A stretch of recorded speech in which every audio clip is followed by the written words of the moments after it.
Hello বন্ধুরা, আজকের এই সুন্দর মুহূর্তে আপনাদের সঙ্গে শেয়ার করতে চলেছি একটি জনপ্রিয় সুস্বাদু বাঙালি রেসিপি, রুই পাতায় রুই ভাপা। তো চলুন বন্ধুরা, ঝটপট রেসিপিটি তৈরি করে ফেলি। আমি এখানে 4টে রুই মাছের পিস নিয়ে নিয়েছি। প্রথমে লবণ এবং লেবু দিয়ে 5 থেকে 10 মিনিট ম্যারিনেট করে রাখবো।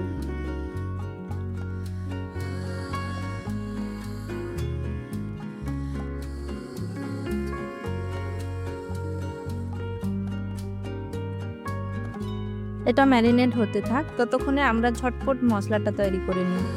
মশলাটা তৈরির জন্য প্রথমে একটা মিক্সিং জারে আমি দিচ্ছি সাদা সর্ষে, কালো সর্ষে, পোস্ত, লবণ, সর্ষের তেল সামান্য, 4টে কাঁচা লঙ্কা এবং সামান্য জল দিয়ে ঝটপট ভরিয়ে মশলাটা রেডি করে ফেলব। এদিকে আর একটা বোলের মধ্যে আমি 2 চামচ টক দই, সামান্য হলুদ গুঁড়ো, টেস্টের ব্যালেন্সের জন্য সামান্য চিনি এবং একটু সর্ষে তেল দিয়ে ভালো করে ফেটিয়ে রেডি করে নেব টক দইটা।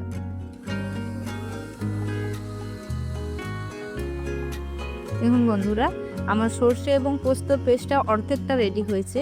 এর মধ্যে আমি অ্যাড করছি কাজু বাদাম দিয়ে আর দুবার ঘুরিয়ে আমি ফাইনাল পেস্টটা রেডি করে নেব।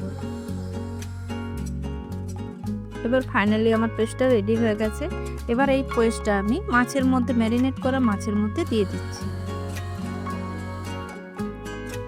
এর সাথে সাথে আমি মিশিয়ে দেবো আগে থেকে ফেটিয়ে রাখা সেই টক দই পেস্টটা।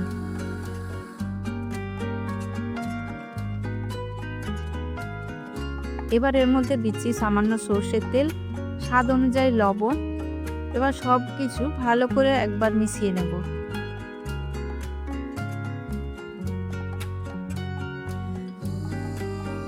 বন্ধুরা, চলে আসলাম মেন আকর্ষণে, যেটা ছাড়া এই রেসিপিটাই অসম্পূর্ণ।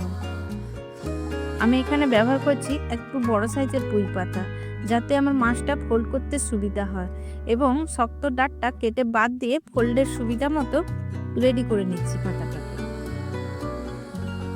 আমি এখানে 3টে পাতা এইভাবে সাজিয়ে নিয়েছি, যাতে মাছটা ফোল্ড করতে আমার সুবিধা হয়।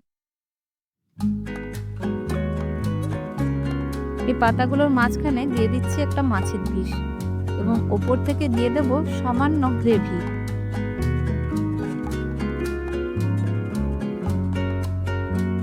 এবার দিয়ে দিচ্ছি এর ওপর একটি কাঁচা লঙ্কা এবং ওপর দিয়ে সামান্য সর্ষের তেল দেব।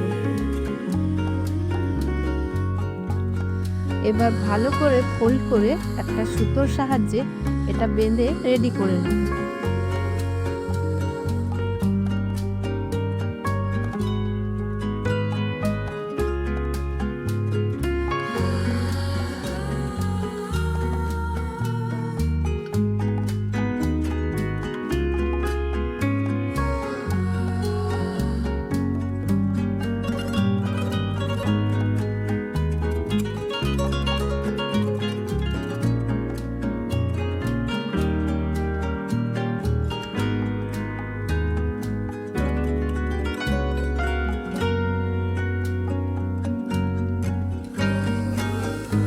দেখুন বন্ধুরা, আমি কত সুন্দরভাবে এটা রেডি করে নিয়েছি। আপনারাও এইভাবে রেডি করে নেবেন। আর বাকি মাছগুলো আমি একইভাবেই রেডি করে নিচ্ছি।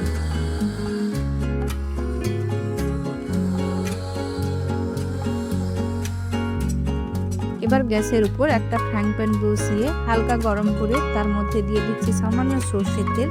এবার তেলটা হালকা গরম হয়ে গেছে। এবার এর মধ্যে দিয়ে দেবো একে একে রেডি করে রাখা পাতুরিগুলো।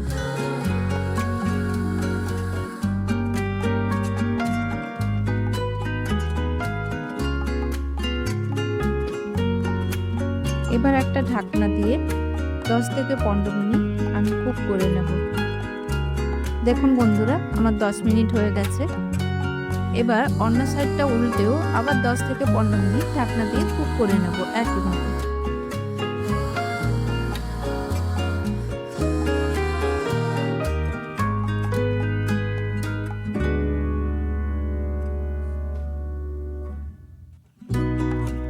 দেখুন বন্ধুরা, 10 মিনিট হয়ে গেছে।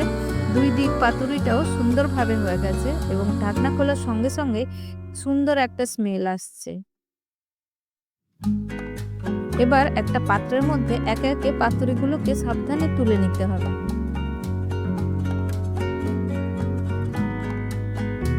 বন্ধুরা, পাতুরিটা এবার সম্পূর্ণভাবেই রেডি হয়ে গেছে।